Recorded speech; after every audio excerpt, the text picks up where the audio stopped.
Hello YouTube మిత్రులారా, welcome to ఎంజెస్ vlog. ఈ రోజు సండే అంటే నాన్ వెజ్ డే. మనమైతే నెల్లూరు పెద్దారెడ్డి నెల్లూరు పెద్ద మార్కెట్ లో ఉన్నాము, లైవ్ మార్కెట్ లో ఉన్నాము. సో ఇక్కడ మనకి దొరకని ఐటమ్ అంటూ ఉండదు. నాటుకోళ్ల కాడ నుంచి, కుందేళ్ల కాడ నుంచి, కంజుల కాడ నుంచి, ఇవే కాకుండా ఇక్కడ రకరకాల పెట్ యానిమల్స్ కూడా అమ్ముతూ ఉంటారు. సో మనమైతే ఈ రోజు మంచి నాటుకోడి పుంజునైతే పట్టేద్దాం, ఇంటికి తీసుకెళ్లి. మొత్తానికి అయితే మనకు 1500 పడింది. 1.5 కిలో పైన ఉంటుందంట క్లీన్ చేసిన తర్వాత. లెట్స్ చెక్ ఇట్ అవుట్, చూద్దాం రండి.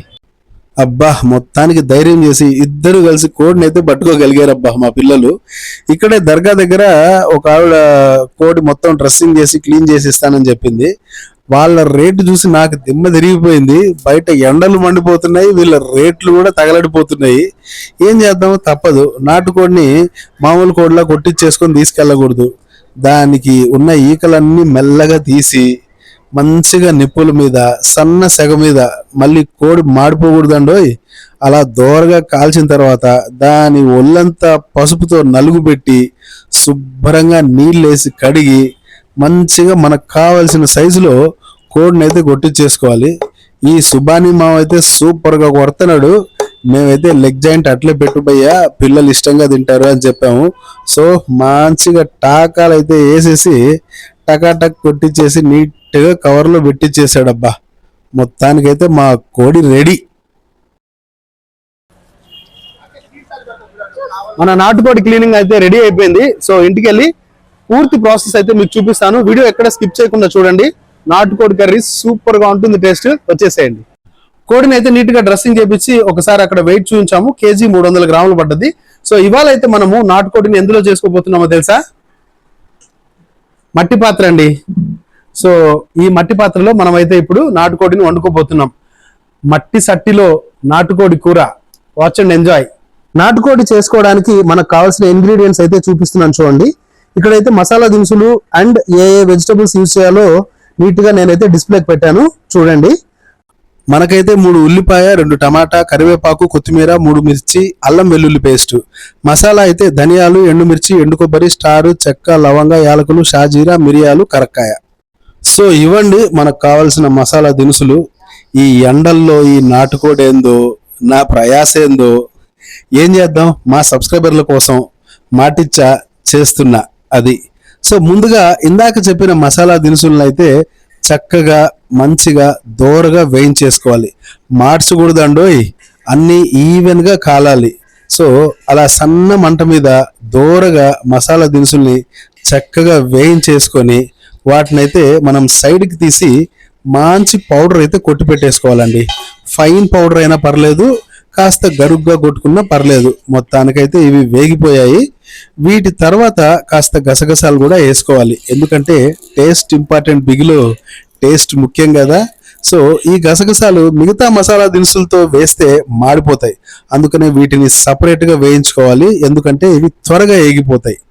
అలా చిటికలో మనమైతే పౌడర్ రెడీ చేసేసుకొని ఇప్పుడైతే మెయిన్ వంటలోకి అయితే మనం వెళ్ళిపోదాం.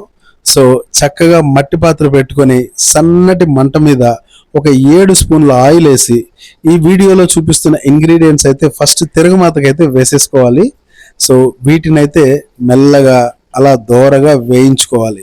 తర్వాత ఉల్లిపాయ కూడా వేసేసి చక్కగా కలుపుకోవాలండి.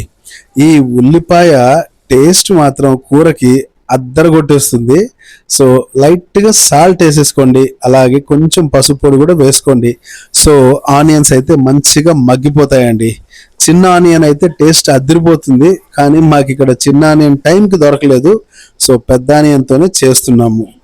కాసేపు అలా ఆనియన్స్ మగ్గనిచ్చి మూత పెట్టేసుకొని ఒక 2 నిమిషాల తర్వాత చూస్తే మంచిగా మగ్గిపోతూ ఉంటాయండి. ఒక్కసారి అటు ఇటు కలుపుకొని ఇప్పుడైతే మనము ఈ ఆనియన్స్ లో అల్లం వెల్లుల్లి పేస్ట్ వేయాల్సిన టైం అయితే వచ్చేసింది. ఒక 2 నుండి 3 టేబుల్ స్పూన్ల అల్లం వెల్లుల్లి పేస్ట్ అయితే కరెక్ట్ గా సరిపోతుంది. నాటుకోడి కదా, మామూలు బ్రాయిలర్ కోడి లాగా నీచు వాసన రాదండి. నాటుకోడి వాసన అద్భుతంగా ఉంటుంది, ఓ రేంజ్ లో ఉంటుంది అనుకోండి. సూపర్ గా ఉంటుంది, నమ్మండోయ్. ఇప్పుడైతే అల్లం వెల్లుల్లి పేస్ట్ చక్కగా మగ్గిపోయిన తర్వాత టొమాటో అయితే వేసేసుకుందామండి. ఈ టొమాటో గ్రేవీకి చాలా హెల్ప్ అవుతుంది కదా. మంచిగా ఈ ఆనియన్ అల్లం వెల్లుల్లి పేస్టు, మసాలా దినుసులు అన్నీ చక్కగా ఏగిపోవాలండి. సో కంప్లీట్గా మగ్గాలి. అలా మూత పెట్టేసుకొని ఒక 3 నిమిషాల తర్వాత మూత తీస్తే చక్కగా బ్లెండ్ అవుతూ ఉంటుంది. ఈ టైంలో పచ్చిమిర్చి వేసుకొని మంచిగా కలుపుకోవాలి. ఈ మసాలా అంతా అడుగంటకుండా చక్కగా కలుపుకుంటూ ఉండాలండోయ్. ఒళ్ళు జాగ్రత్తగా దగ్గర పెట్టుకొని చేసుకోవాలి. ఎందుకంటే నాటుకోడి కదా, అట్టా ఇట్టా చేస్తే మామూలుగా ఉండదు. మరి జాగ్రత్తగా చేసుకోవాలి. ఏదో మొక్కకు అంటు కడుతున్నట్టు పద్ధతిగా ఓ విధానంలో చేసుకోవాలన్నమాట. సో ఇప్పుడైతే మసాలా అంతా చక్కగా ఏగిపోయిందండి. ఇప్పుడైతే మన కింగ్ నాటుకోడిని అయితే దింపేద్దాము.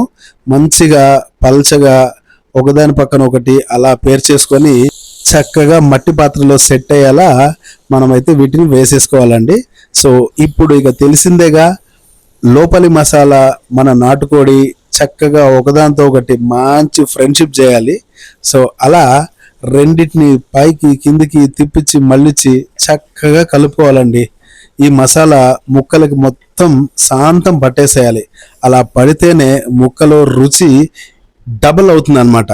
సో ఇప్పుడైతే కాసేపు మూత పెట్టేసుకొని చక్కగా 10 నిమిషాల తర్వాత మూత తీస్తే ఆహా, నాటుకోడి వాసన ఇల్లంతా గుమాయిస్తోంది. ఈ టైంలో ఓ 2 స్పూన్ల కారం పొడి అయితే వేసుకోవాలండి. కారం కాస్త ఎక్కువ పడద్దండోయ్, నాటుకోడి కదా.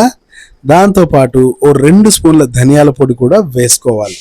కారం ఎక్కువ ఉంటే రుచి అద్దిరిపోతుందిగా, స్పైసీగా. ఇప్పుడు కాస్త జీరా పౌడర్ కూడా వేసేసుకోవాలండి.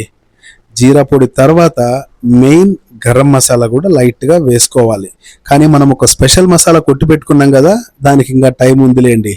అండ్ మీకు ఒక విషయం చెప్పాలండోయ్, ఇందాక వేసిన పొళ్ళన్నీ స్వహస్తాలతో ఇంట్లో తయారు చేసుకున్న పొళ్ళే, ఏది కూడా ప్యాకెట్ పొడి కాదు. ఎందుకంటే బయట ముందే కల్తీ ఎక్కువైపోయింది కదా.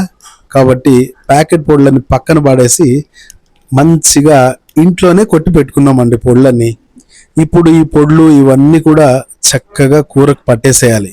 ఒక 7 నిమిషాలు ఉడికిన తర్వాత కూరలో ఆటోమేటిక్గా వాటర్ ఉబుకుతుంది కదా. ఆ టైంలో మనం ఇందాక పొడి చేసి పెట్టుకున్న స్పెషల్ మసాలా ఏదైతే ఉందో అది చక్కగా మొత్తం అంటే కూరకు సరిపడా చక్కగా వేసేసుకోవాలండి. ఈ పొడి వేస్తూ ఉంటేనే ఇల్లంతా ఓ మసాలా గుబాళింపండి. ఆహా, మనం కొట్టుకున్న మసాలా మామూలు మసాలానా ఏంటి, స్పెషల్ మసాలా కదా. సో ఈ మసాలాలో మన నాటుకోడి ముక్కలన్నీ మంచిగా ఏపుకోవాలండి. పైవి కిందకి, కిందవి పైకి చేస్తూ చక్కగా కలుపుకోవాలి. మొత్తానికి కూరకు అంటే ముక్కలకన్నిటికీ మసాలా ఈవెన్గా పట్టేలా కలుపుకొని కాసేపు మూత పెట్టేద్దామండి. మంచిగా బ్లెండ్ అయిన ఒక 7 మినిట్స్ తర్వాత ముక్కలు మునిగేంత వరకు నీళ్ళు అయితే పోసుకోవాలి. ఈ నీళ్లు పోసుకోవడంలో జాగ్రత్తగా చూసుకొని పోసుకోవాలండోయ్. పులుసుగా కావాలి అంటే నీళ్ళు ఎన్నన్నా పోసుకోవచ్చు, సూప్ టైప్లో ఉంటుంది. కాకపోతే మనం కాస్త చిక్కగా తినే టైప్ కదా, కాబట్టి నేనైతే ముక్కలు మునిగేంత వరకే నీళ్లు పోసుకున్నా. ఆల్రెడీ చికెన్ ఇందాకటి నుంచి స్టవ్ మీద మనం కుక్ చేస్తూ ఉన్నాం కదా.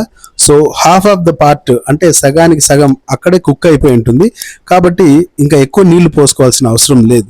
సో ముక్కలు మునిగేంత వరకు మాత్రమే నీళ్లు పోసుకొని మూత పెట్టేసుకొని ఒక 15 నిమిషాల వరకు ఉడకనివ్వాలండి. 15 నిమిషాల తర్వాత మూత తీస్తే ఆ మసాలాలు, మనం వేసిన పొడులు, ఆ నాటుకోడి మొత్తం కలిపి ఓ అద్భుతమైన గుబాళింపు అయితే మాత్రం వచ్చేస్తుంది. నాకైతే ఇప్పుడే నోరు ఊరిపోవడం స్టార్ట్ అయిపోయిందండోయ్. చూస్తున్నారుగా, అద్భుతంగా ఉడుకుతోంది.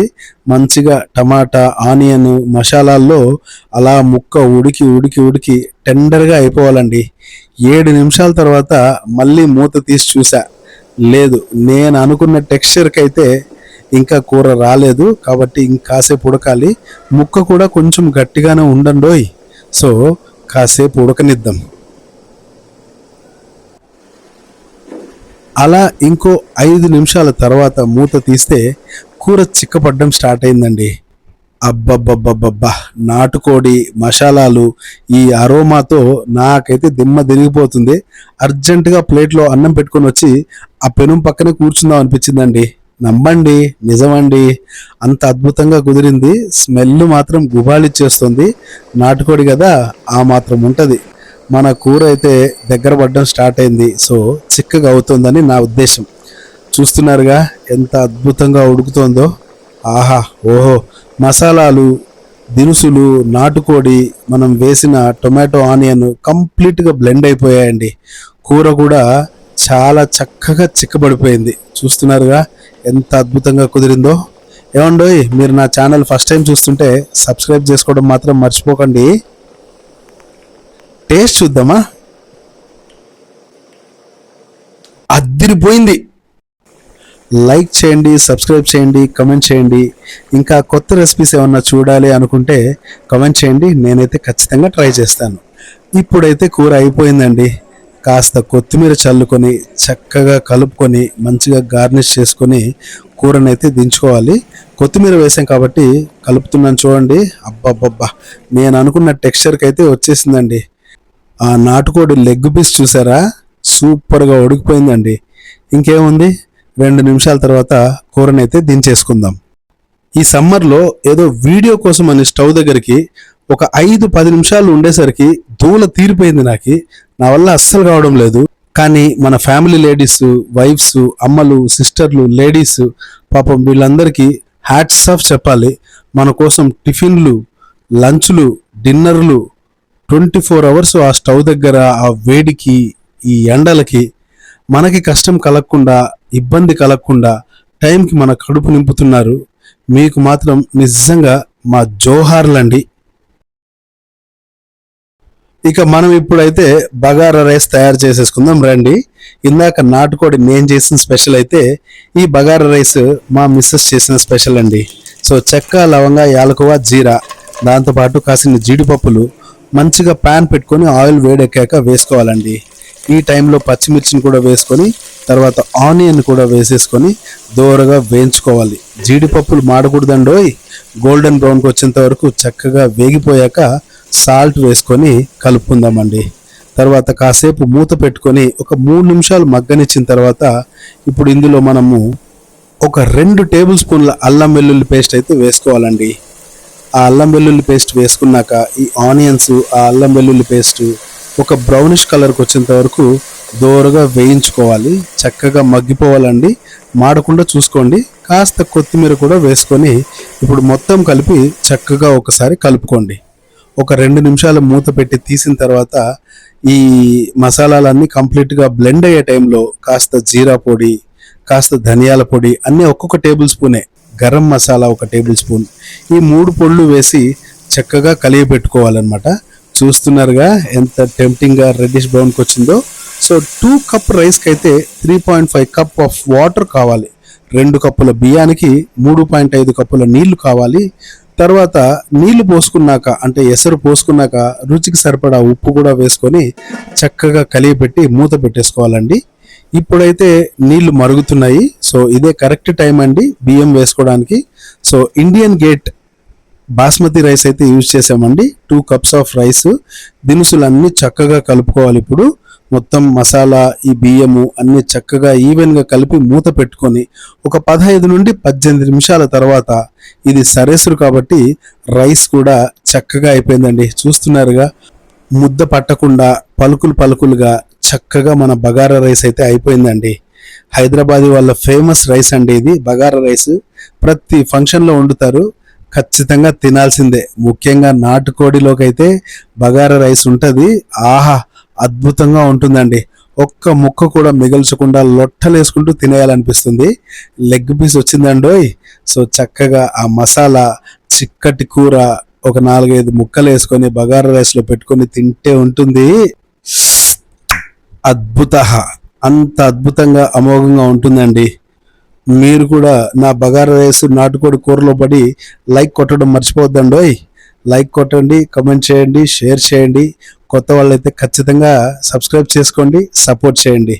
సో మొత్తానికైతే ఓ ముక్క కాస్త బగారా రైస్ కూర కలిపి నోట్లో పెట్టుకుంటే ఇక దాని రుచి నేను చెప్పాల్సిన అవసరం లేదుగా. అలా ఉందండి. ఆహా ఓహో, అద్భుత, సూపర్గా ఉందండి. సండే కదా, మీరు కూడా వెళ్ళి మంచిగా నాన్ వెజ్ కుమ్మేయండి. నెక్స్ట్ వీడియోలో కలుద్దాం. బాయ్.